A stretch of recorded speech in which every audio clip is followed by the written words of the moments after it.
show.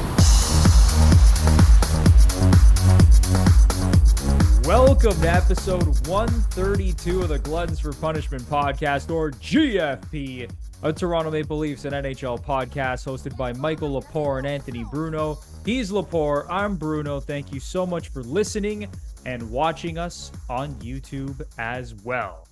The Toronto Maple Leafs are chugging along in third place in the Atlantic Division at the time of this recording. They're not that good, but they're not bad either. They're just kind of meh right now. Those are my thoughts on the Leafs, but I'm sure we're going to hear a lot more from my partner in crime in a second. But the Leafs are 1-1 since the All-Star break. We are going to talk about just the general state of the team. We are going to discuss the trade deadline. What should the Leafs do to improve? Can they improve at this point? I mean, I would hope they think they can improve because they're not very good right now. And we're also going to touch on the playoffs, the Eastern Conference, the Western Conference. Look at the playoff picture as we get closer and closer to the Stanley Cup playoffs. And of course, it is Super Bowl week. So maybe we might even give out a bet for Super Bowl 58 between the Chiefs and the 49ers. But before we get into all that, it is officially time to welcome in my partner in crime, Mr. Michael Lepore. How you doing today, buddy? Anthony Bruno, as always, very happy to be here. It's a beautiful sunny day in Ottawa, Ontario. Went for a nice walk on my lunch break. It was fantastic. Bruno, I just noticed over your right shoulder there, you got you have a little trophy there. Just thought you'd put that out there for the world, eh? If anyone forgot, Bruno was the heavyweight champ of Gillette Drafted way back in the day. So I guess he holds on to that trophy like a woman holds on to her engagement ring. I like that you noticed that, Lepore. That is the only trophy, like the only drafted trophy that exists. And because I was the last winner of the show, season 5, back in 2013, I'm holding on to the thing. So yeah, it is what it is. My name should have been engraved on it, by the way. Is your name engraved on it, or is it just my name is actually engraved on the trophy? Wow. For those who don't know, me and Lepore met on a reality show a decade ago called Gillette Drafted, and it was broadcast on Sportsnet. And the rest is history. We're still great friends to this day. We do a podcast together, so we got to like each other a little bit, I guess, if we're doing a podcast together. But I'm pretty sure the show is still available on YouTube for those of you who might be interested in checking it out. But again, look at Bruno just trying to get everyone to watch because you won the fucking thing. But I'll tell you a funny story. So it was love at first sight, man, because I remember I was being interviewed like throughout the process of the show. And one of the questions they asked me was like, okay, of the other contestants, who's the biggest threat? Who's the biggest threat to you? And I didn't know anyone personally, right? Because we're all from different cities. And I was like, fuck, it's Anthony Bruno. Like I knew it. What a call, Lepore. Yeah, what a I knew. Call. I knew when I saw your audition. I'm like, he's the guy to beat. I am like, this guy knows what he's doing. Oh man, there's so many memories that come back from that show, and I can't even believe it's been a decade. Like it's just absolutely insane that it's already been 10 years. But yeah, that's the backstory of how. Bring it back.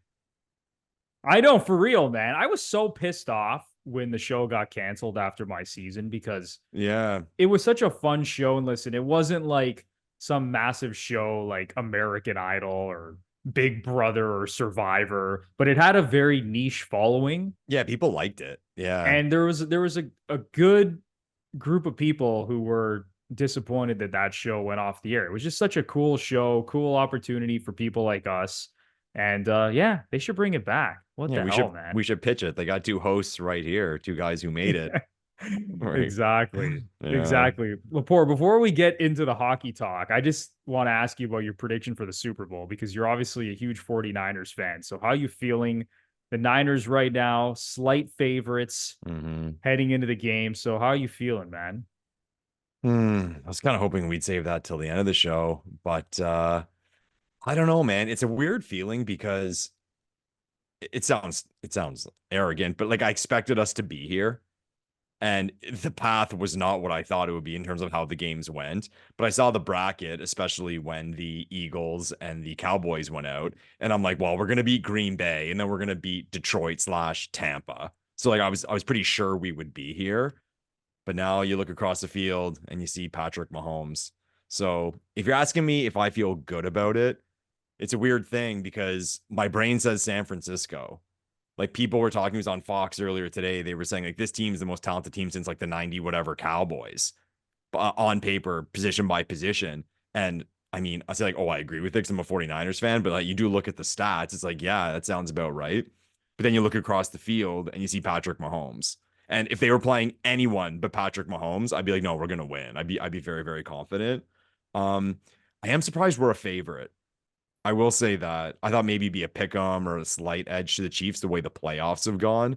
But what I've heard different rumors of that line. Like I've heard someone say that all year people have been pushing the 49ers to win the Super Bowl.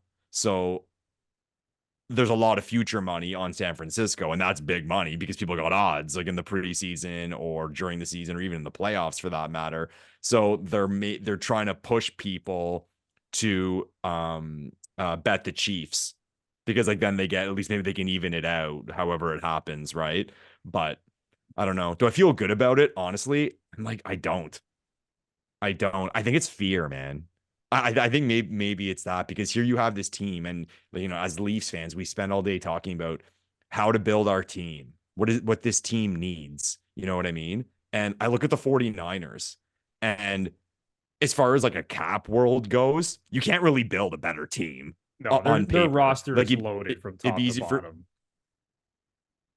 if someone said, well, like prime Aaron Rodgers could be your quarterback, it's like, yeah, but then we wouldn't be able, it's a cap. There's a cap. We wouldn't be able to fit him in. So as far as the cap world goes, this is pretty well as good as you can do it.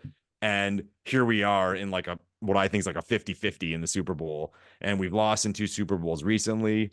I was how old? I'm going to say my age. I was like 12, 13 years old the last time they won. Steve Young, when we blew out the Chargers. So I want it, man. I want it. It's been a long So time you since I've officially tasted a taking championship. the 49ers then? If my life was on, it sounds horrible, man. If my life was on it, I would bet the Chiefs. Yeah, the way that I feel about it, this Yeah. reminds me exactly of last year's Super Bowl, and I don't want to make the same mistake because I felt that the Eagles had the better roster Hmm. than the Chiefs. I love the way that they were playing. Their defense had 70 sacks last season. Like they were getting after the quarterback like crazy. A loaded roster from top to bottom. Jalen Hurts playing out of his mind. Yeah. And then they get to the Super Bowl and Mahomes, Andy Reid, Travis Kelsey, the offensive line Hmm. doesn't even allow a sack. Like it was just a masterclass from the Chiefs last year. And I think the same thing is going to happen this year. I think the 49ers have the better roster from top to bottom, and that's why they're favored.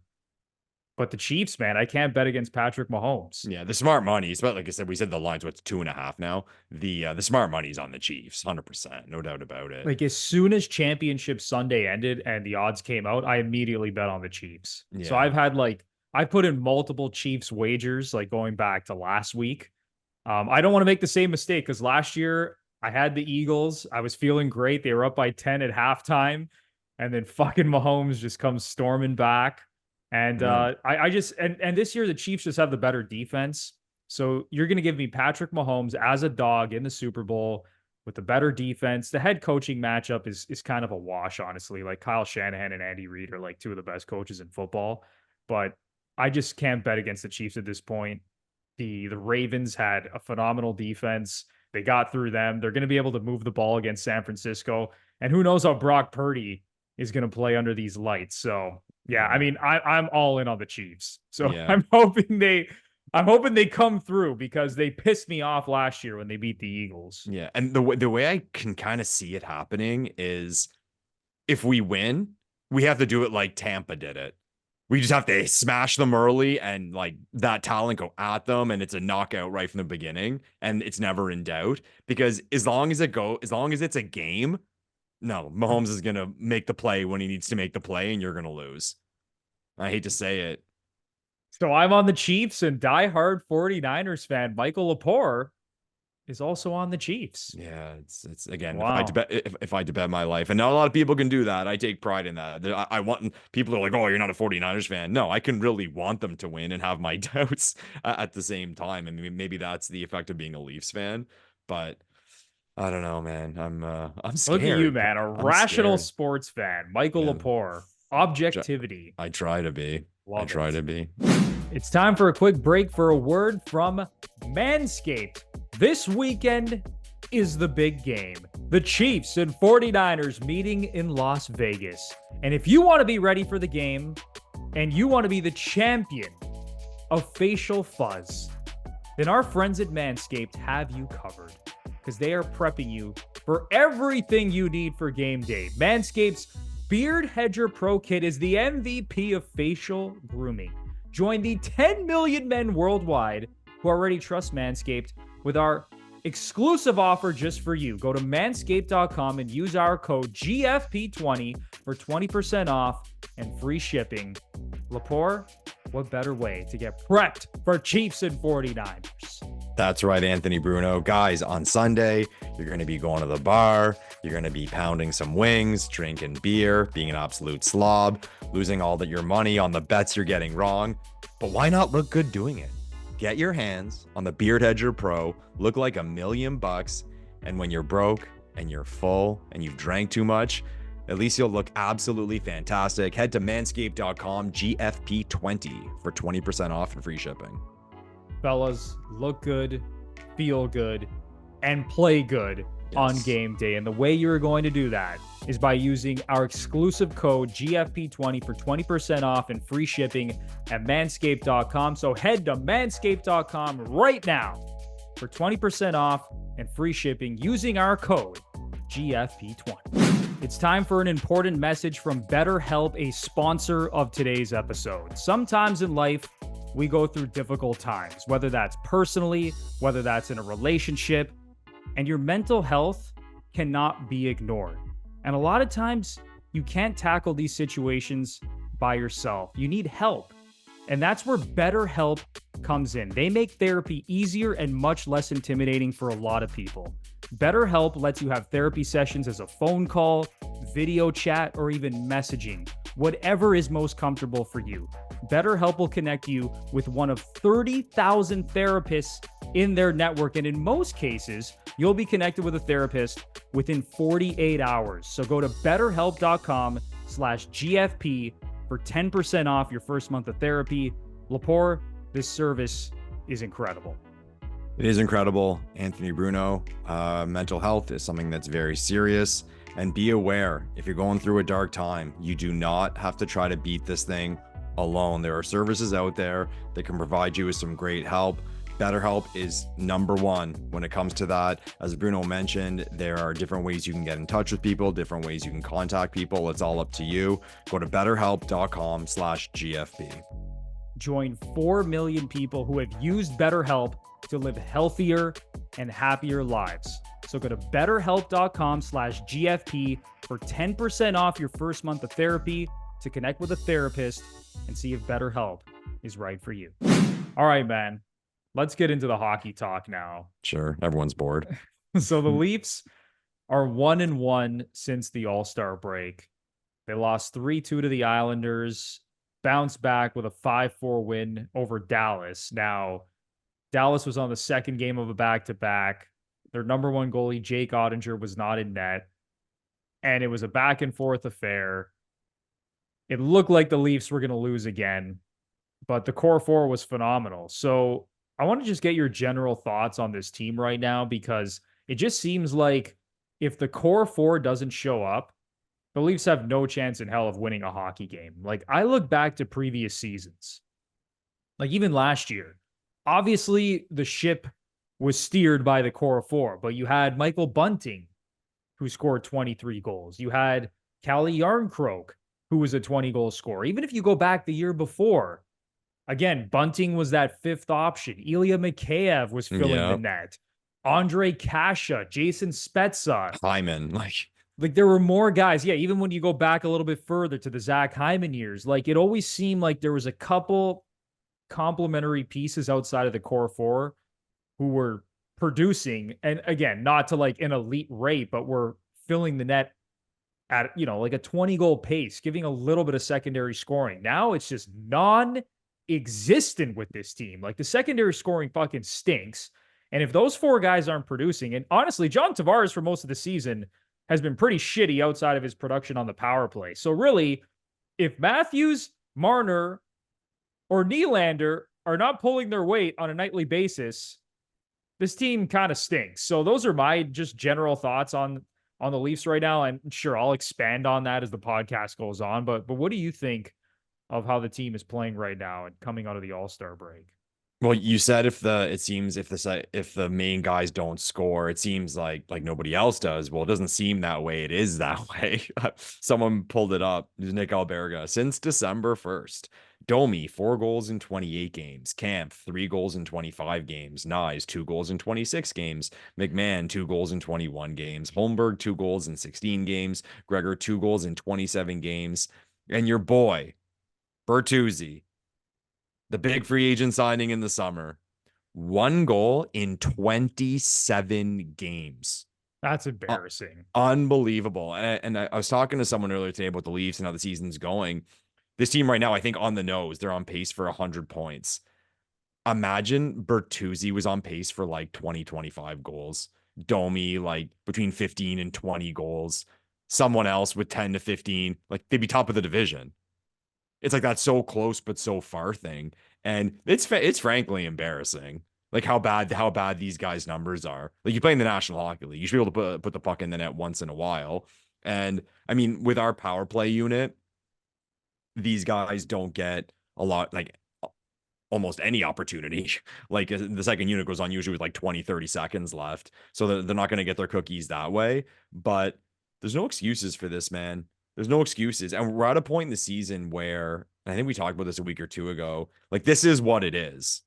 Like I'm not expecting Bertuzzi to just go on a run and all of a sudden put the puck in the net and go on some Lepore, sort of like heater. these people saying like, oh, Bertuzzi saving all his goals for the playoffs like he did last year with the Bruins. I think that's fucking ridiculous. Yeah, like I'm not expecting anything from this guy down the stretch and into the playoffs, quite frankly. No, what a mess, man. Is this one of those ones? And I always say I'm not making excuses. I'm asking the question where we're going to find out in the summer he was battling a bad injury all year, like one of those, because this is bad. Like this is really bad.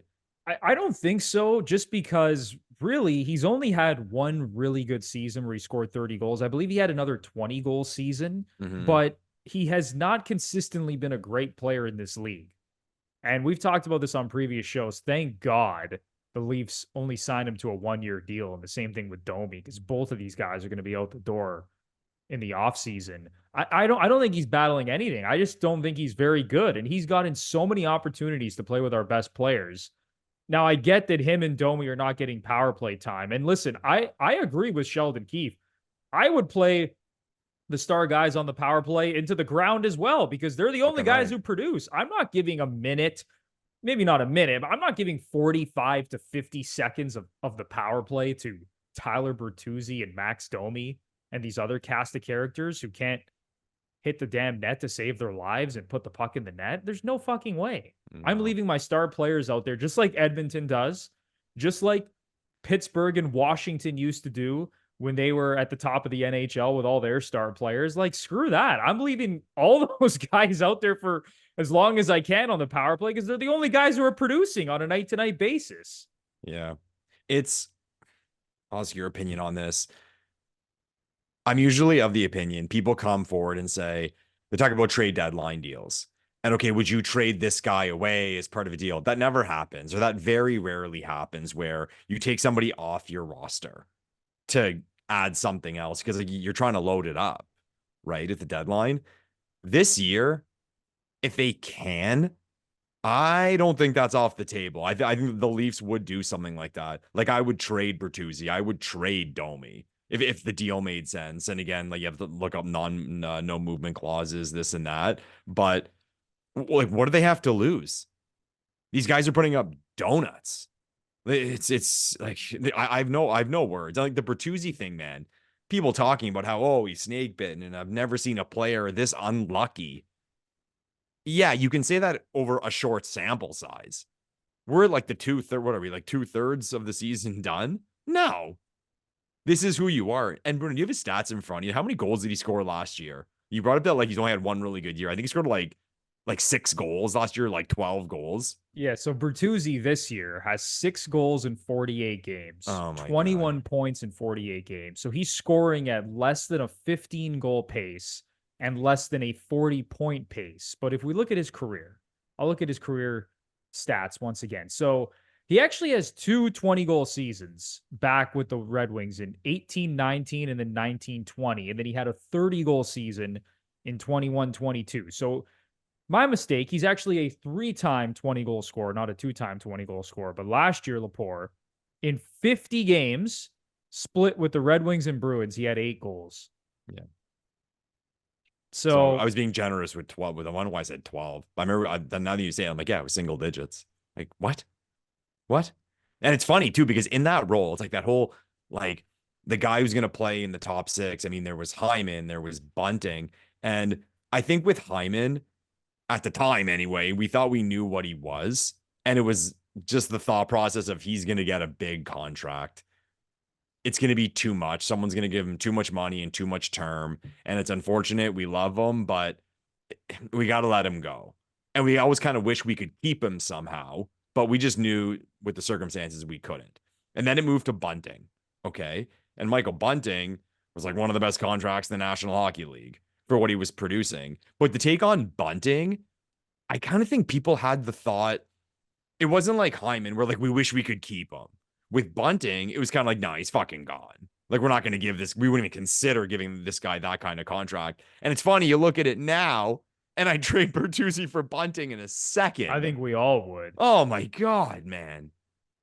Yeah, so looking over the last 2 seasons, Bertuzzi has 14 goals in his last 98 regular season games. He's going to be playing in Europe next year, man. Like, what? What a fall from grace, because he showed like really nice flashes. That year he was a 30-goal scorer for the Red Wings. And then, like I said, he was a 2-time 20-goal scorer before that. And he's always been, the years that he scored 20 goals, he had 47 points, 48 points, 62 points in 68 games the year that he scored 30. So you'd think he would be like trending up. And you know what? And then last year with the Bruins, like when he got traded to Boston, he had 16 points in 21 games. So producing at a pretty solid clip. And then he had 10 points in 7 playoff games. So we figured, all right, like he's back. Like even though he had a rough season with Detroit specifically last year, he bounced back at the end of the year with Boston, had a good playoff run. We're like, all right, I don't know if he's going to score 30 again, but Bertuzzi seems to be back. And oh, wait, he's going to be playing with Matthews and Marner on the top line. I was going to say. Holy shit. Like this is, what a situation for this guy. And I'm sure he was thinking the same thing. 1 year prove it deal, $5.5 million. I get to play with 2 of the best players in the world. He thought he was going to roll out of bed and score 20 goals. And now the guy has 6 goals in 48 games. So it's been a colossal disaster. And I agree with you. I don't think it's off the table that they unload this guy at the deadline. Yeah. It's kind of funny. He's only on a 1-year deal, right? So there's going to be some possibilities out there. I don't know if it's going to happen, but I wouldn't say it's like out of the realm of possibility. It's kind of been the ultimate backfire for him because him and his agent were probably sitting there thinking exactly what you just said. It's a 1-year deal. I'm playing with Matthews and Marner. I'm going to get my points easily, going to hit free agency, and who knows what I'll get. And now you look at it, and all those aspects are a negative. So you were playing with Matthews and Marner, and you can't produce. And there's the spotlight factor of playing in Toronto. So everyone around the league knows that you stink right now. I don't even know what's going to happen to this guy next year. Like what he's going to be offered. Like kind of like what Bunting got. Like no one's going to give him $4 million. No, there's no way. And no one's going to give him a long-term deal either.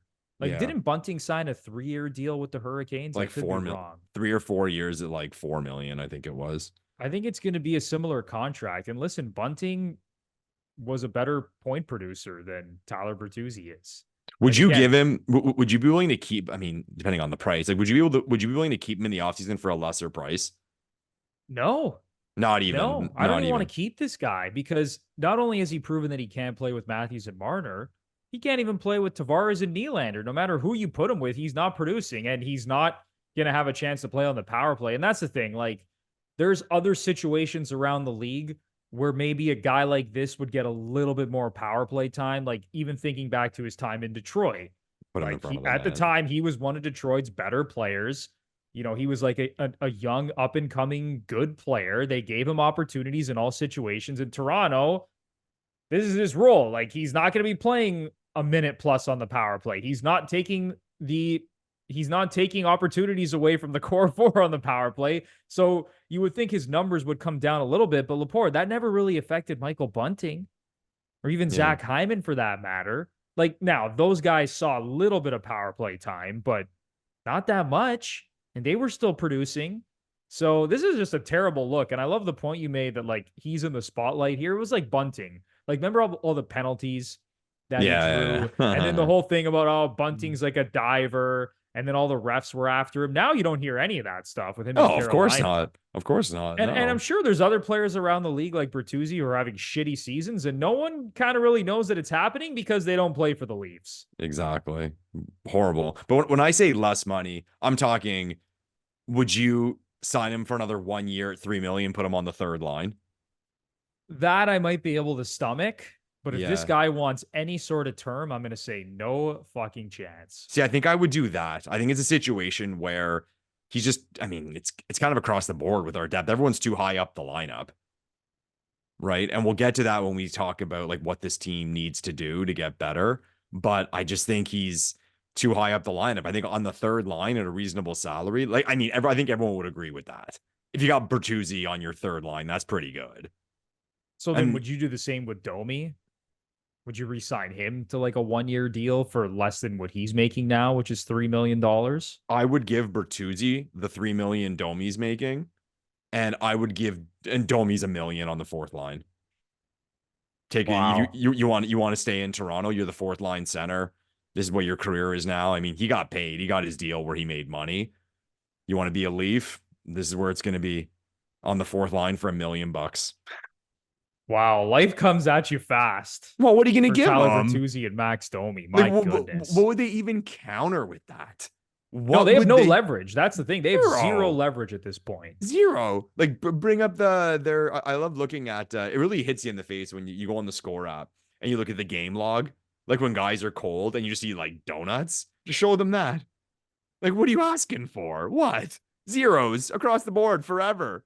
You can't come here and be like, oh, I want more. No, I want the same. No. Like what do you think this is? I mean, the Toronto Maple Leafs are a charity, but we're not that big of a charity. Oh my God, you have to be good to get overpaid in our city, at least. And it's even more pronounced because Calle Yarncroke was like the only other guy producing 10 goals in 46 games, and now he's injured. Matthew Nyes, who's technically a rookie, even though obviously we saw him in the playoffs last year, he hasn't been very good. Like, what is are that your an thoughts excuse? On Nyes? I feel like Nyes is getting a lot of excuses. Like, oh, he's a rookie and he's trying to find himself. No. You're having none of it, eh? No, I look around the league and I see rookies doing really well. I see young players doing really well. This guy was a cheat code in the NCAA. He stood out. Like, I watched the tournament, the Frozen Four, because I'm like, I want to see this nice kid like in full game. He stood out.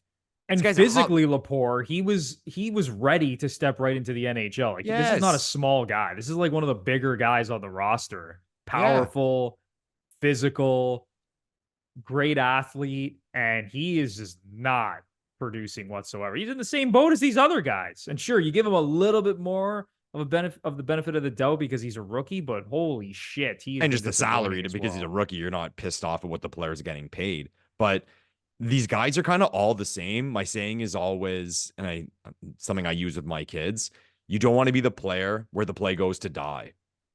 And I feel it's like every time that puck goes to what I'm just like, they're going to lose it. The puck's going to go back the other way. They're going to do the wrong play. What I find with Bertuzzi is, and I remember someone telling me Ken Holland was big on this. You always hear in hockey, okay, like there's the certain right plays. Like you put it off the glass. You throw it at the net. It's never a bad play to throw it at the net. Or you're down low, put it in front of the net or in the high slot, look to the point. I find with Bertuzzi, he's like that, but it's to an extreme. It's like he always makes kind of like the obvious play that he should make and like something I would tell my 11-year-olds to do. but it just doesn't Yeah, work because out. he has no skill or creativity. That's the Maybe problem. that's it. It's like he just like throws it in front, turnover, we lose it, it goes back the other way. It's just like Even again, the way he skates too, he's like very choppy. And I'm not expecting them to fly around the ice like Nylander or Marner, but holy cow, man. Like he's a lot more like Tavares than those other guys. Like no foot speed. Like mhm. even John Tavares, again, I said this on, I think it was the last podcast. I am so done making excuses for this guy. And I'm saying this when he's in like the middle of a mini hot streak here where he's actually scored a couple goals. Yeah. But that guy, man, it's the same issue, right? Because you're paying Bertuzzi and Domi a combined 8.5 million, and those guys have scored 10 goals combined. And then you have John Tavares, who's basically a zero, almost a zero at 5-on-5. Like if he wasn't producing on the power play, I mean, his numbers, man. Like I'll even look at it right now. Yeah, but that's easy to say. That's a lot of guys in the NHL. And I'm not fully That's defending. fair, but I think with him, it's more pronounced because obviously because of the salary he makes.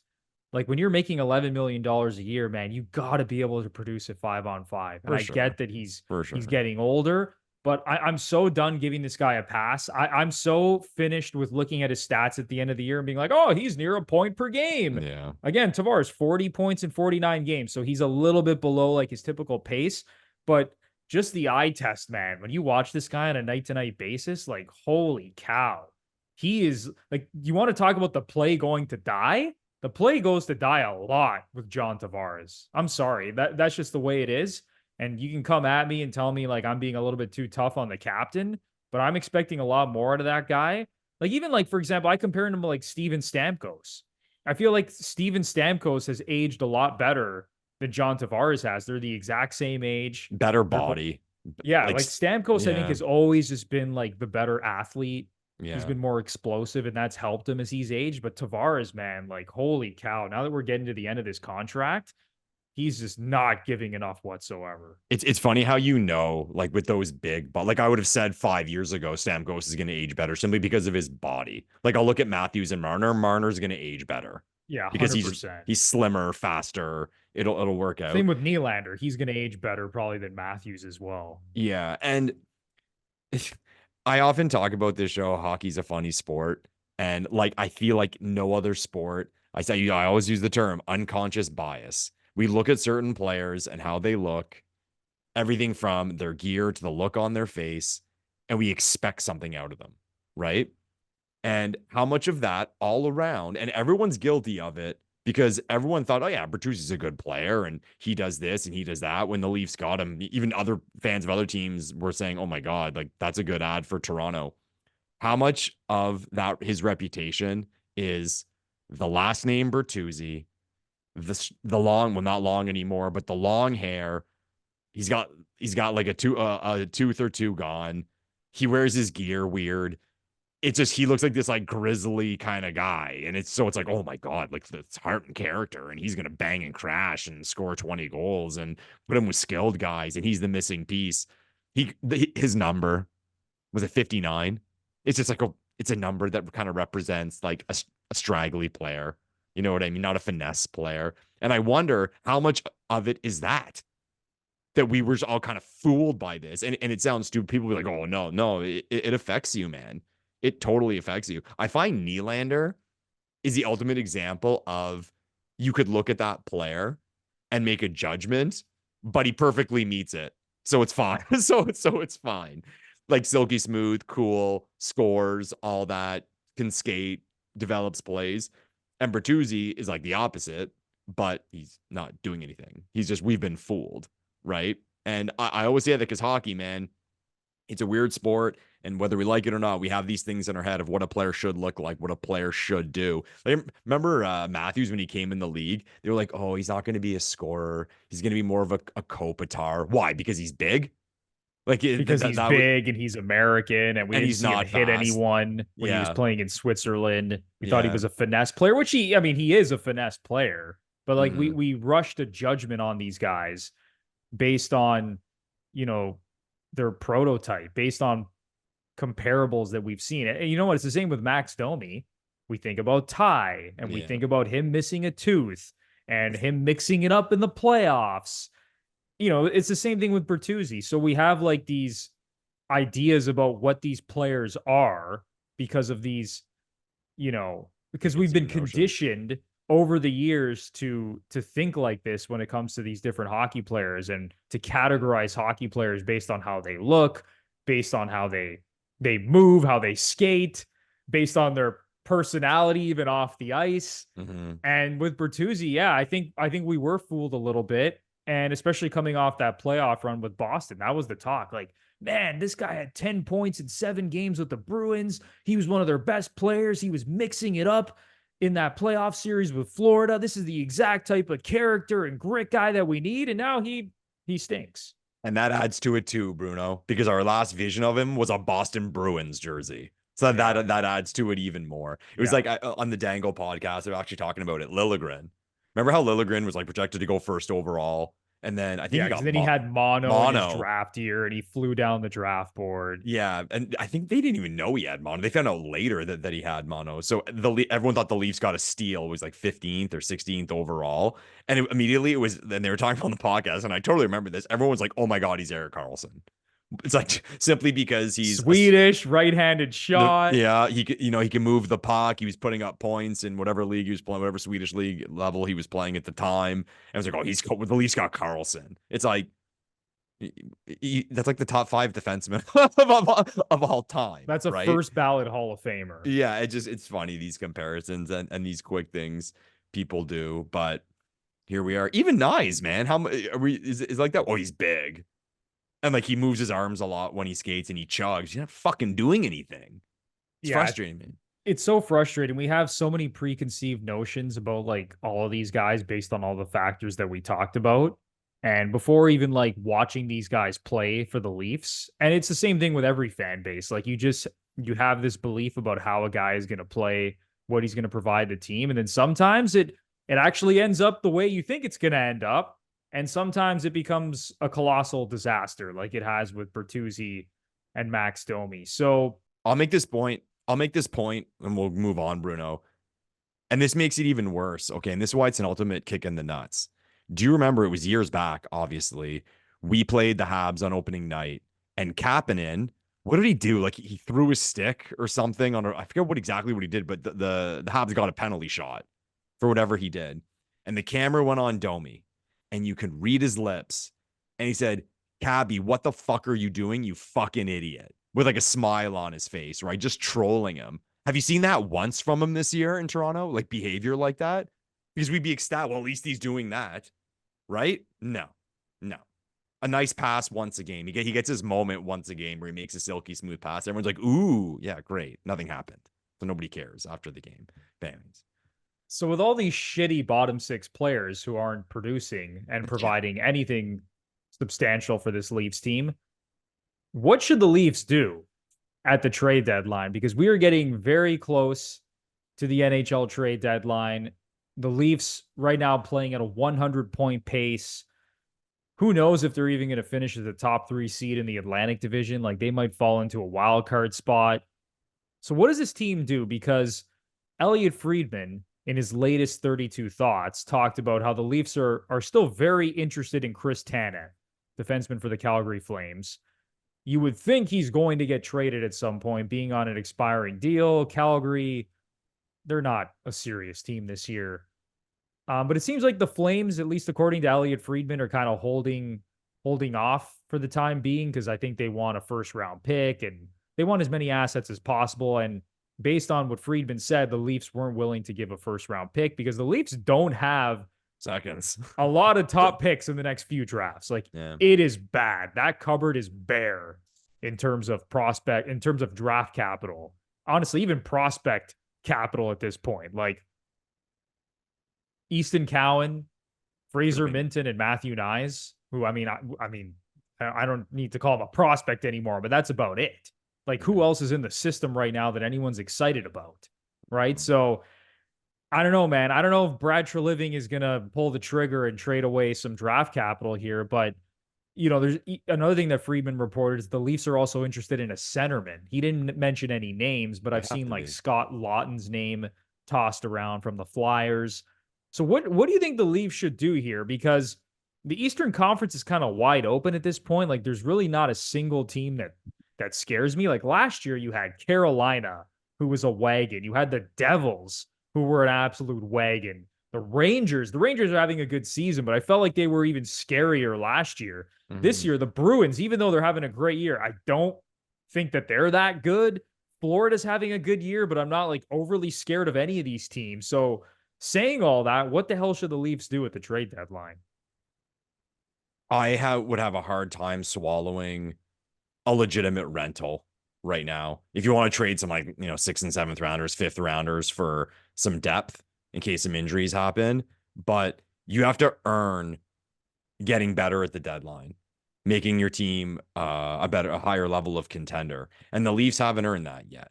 And we just spent some time blaming people for it, but this is where we are.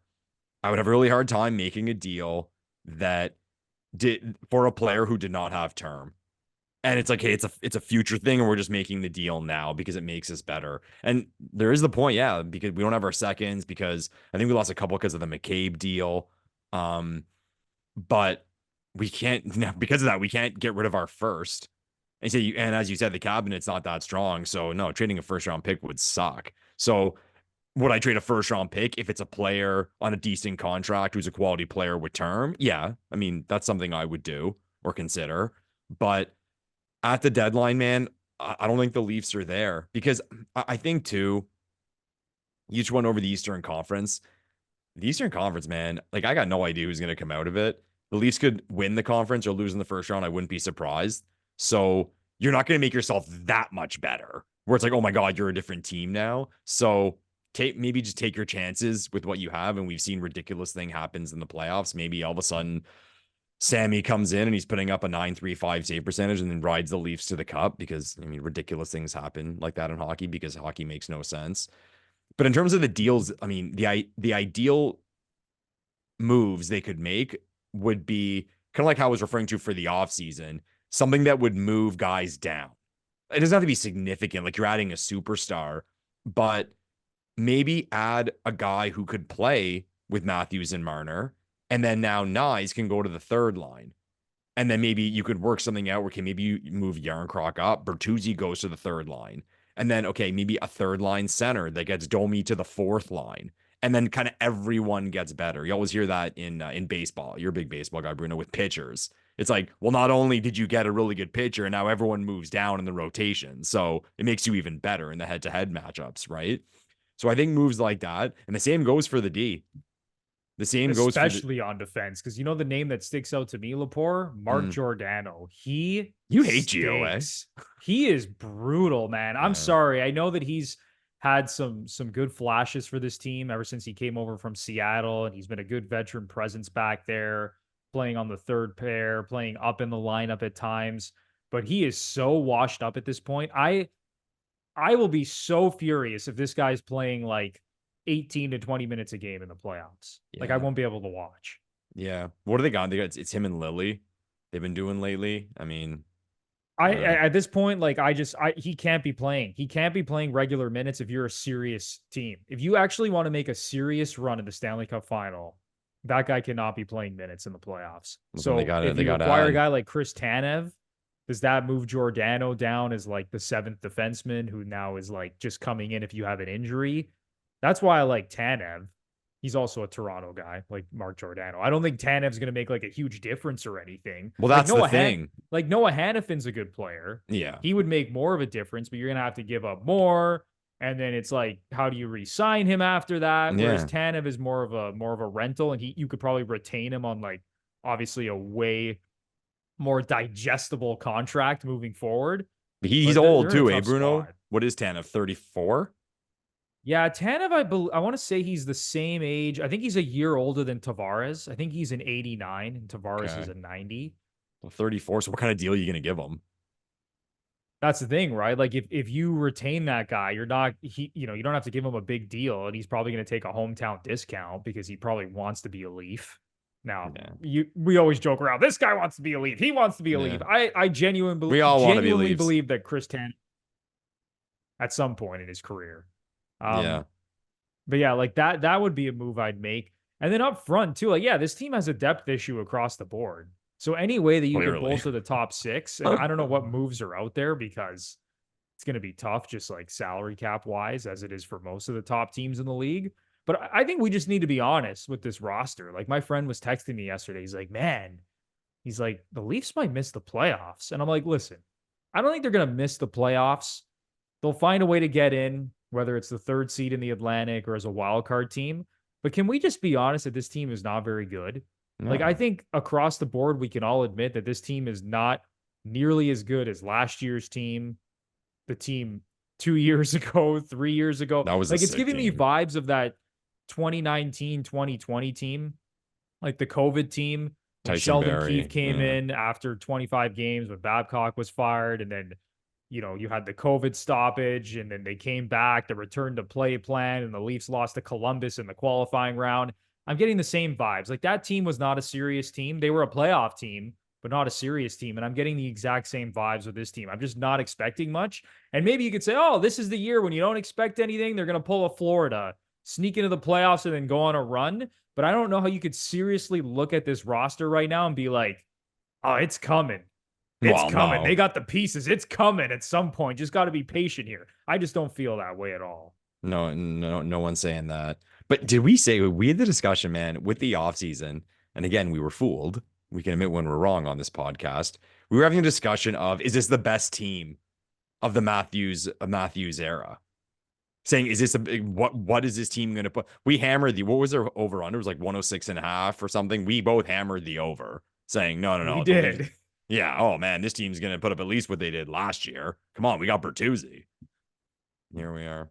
But man, I know. Thinking back, like we did an episode talking about if this is the best Leafs team of the Matthews, Marner, and Nylander era. And you know what? Listen, there's still a chance that they hit the over on that point total. Like if they go on a little run here, it's possible. They're playing at 100-point pace. We need them to play at like 107-point pace. But it is not looking good at all. I think we've both come to the realization that we are not going to win that bet. It's a bad sign when, as a fan, you are very much looking forward to the offseason. Because you do look at this roster, and this team's going to be way different next year. Way different. I mean, Brody's contract is done. Bertuzzi, Domi. Man, we're gonna see what happens with Samsonov, Wall, Marty Jones. So that's the thing I'm kind of holding on to, like as a Leaf fan, is that a team with Matthews, Marner, Tavares, Nylander, and Riley has been able to get the supporting cast to put up 115 points and be a contender. I don't care what anyone says. When you put up 115 points, you're a contender. So it's almost like Trev gets another shot at it next summer, where it's like, okay, well, what are you going to pull now? And what are you going to do? And as for adding, man, like the Tanev thing, we're the Toronto Maple Leafs. And when I say that, all the talk is always about like, oh, their scouting department is so big and their advanced stats team is the biggest in the NHL and they invest more in it than anybody else. Okay, then do something smart. I can make a phone call and be like, yeah, Tanev for a first in Minton. Congratulations. I'm glad our organization is worth billions of dollars that we pull a move like that. So get a move that no one's expecting, that you've done your research on, and you've sent scouts, and you know it's going to be a good fit, and you're confident in it, and it doesn't cost you much. How about we see that? Because it's actually kind of funny because, and again, we're quick to criticize our team. Okay, we're very quick to criticize our team. Like I said, the Leafs staff, the advanced stat stuff, all that. We put more money into everything than anybody else. You look at how the team's constructed, okay? Pay star players a lot of money. My 11-year-old nephew could do that. Just be like, well, if we had Nathan McKinnon and, I don't know, Draisaitl and Pasternak and Pietrangelo, we could figure it out and be pretty good. Well, he's not wrong. You don't have to be a genius to know that you have to pay your elite players. Yeah, but I'm saying more in the side, on the side of like building your team that way. And like the way I was kind of saw it is like, they think they can get value everywhere else. It's like lock up the good players and get the value. Well, you failed miserably this summer. You failed miserably. So here we are talking about the Leafs potentially missing the playoffs. It's pretty sad. It's pretty They won sad that last it's night. come to this, They but won last night, by the way, and beat the first place Dallas Stars. yeah, and we're still down on this team. I know, Oh, pretty fuck. crazy. Expectations, man. I'm sorry. I'm It's pretty sorry. crazy. And you know what? I wasn't even that impressed with that win over Dallas because, again, it was just the core four putting the team on its back. And if they didn't do that, the Leafs would have lost to Scott Wedgwood on the second half of a back-to-back, and they almost Yep. did. Yeah. And listen, I don't think Treliving could possibly do any worse than he did this past offseason. So you got to think it's only up from here. But I'm kind of scared to see what he's going to do with this team. Yeah, I've said that to people. I'm holding on to that too. I'm holding on to this team's going to be very different. And I'm also holding on to it can't get any worse. He can bring in anyone. Yeah, he could royally fuck up this roster. I hope he doesn't, but man, oh man, I do not have a lot of confidence in him based on but it what can't he be, just did this offseason. But Bruno, it can't be worse than it is now. Like that's what almost gives me optimism. Yeah, I think the key thing for him is figuring out what he's going to do with that extra Tavares money once that comes off the books at the end of next season. Like preparing for that, because that I think is just going to be like a massive turning point for this team. Because then you would like to think that Matthews, Nylander, and Marner are probably all going to be here long term. And then what do you do with that extra money? Do you bring Tavares back on a cheaper contract? Do you let him walk and hand the captaincy to someone else? That's what I would do personally. Do you You'd let use him that walk money on a defenseman? Like, what do you do with that? I think that's going to be like the biggest decision that this team has to make, because the way that this team is constructed, I mean, listen, it's a good team. They're a playoff team every year, but they're just not. This is not the optimal build as we've seen. Like, there hasn't been a team. And again, like, I'm a big fan of Kyle Dubas. I'm a big fan of this Leaf team, but we have not seen a team win a Stanley Cup that's been constructed like this. Plain and simple. Yeah. Anyway, I'd bring up. You said you'd let John Tavares walk. I won't even bring that up because we'll be here for another hour if we discuss what happens to John Tavares. Yeah, that conversation will come, Lepore. I promise you. The John Tavares conversation will come up at some point. It's kind of crazy to think he could re-sign in the summer. That's nuts. I really hope the Leafs don't re-sign Tavares. Like, you want to hear my take on the situation? What?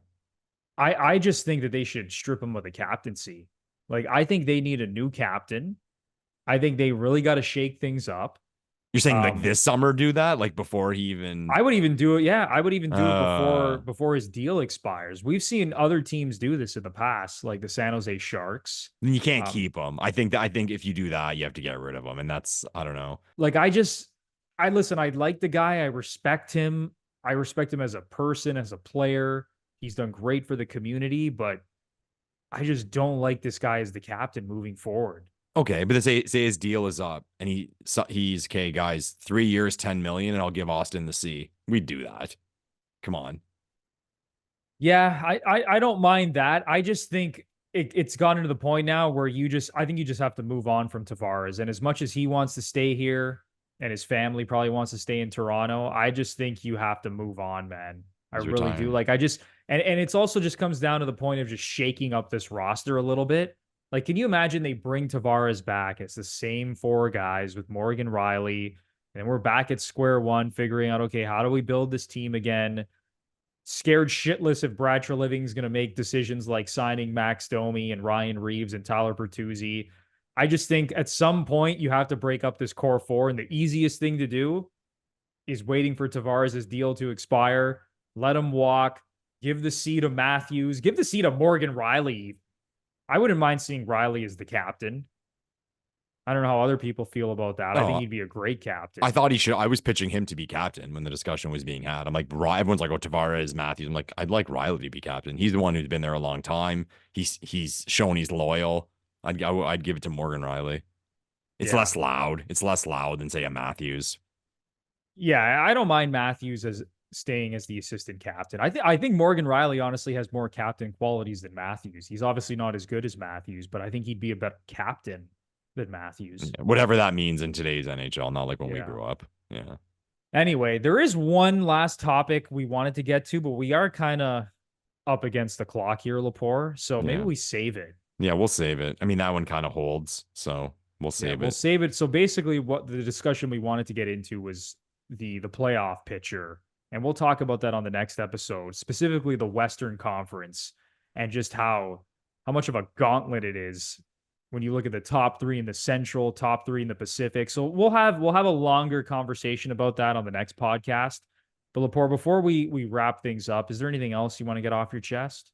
Looking forward to the weekend, man. Going to see the Buds play the Ottawa Senators. Lepore will be in the building. Boots on the ground. Yeah, as you like to say, Bruno, boots on the ground. We'll celebrate that victory on Saturday. And then on Sunday, we're going to feast and celebrate with champagne with the San Francisco 49ers winning the Super Bowl. Oh, it's too bad because Patrick Mahomes is going to win his 3rd Super Bowl. He's going to win Super Bowl MVP. Taylor Swift is going to go running into the arms of Travis Kelce after he catches 8 passes for 112 yards and a touchdown. It's going to be great. I'm going to win all my bets. You're going to win all of your Chiefs bets, even though you're going to be sad at the same time that your 49ers lost the game. Yeah. And continue their Super Bowl drought.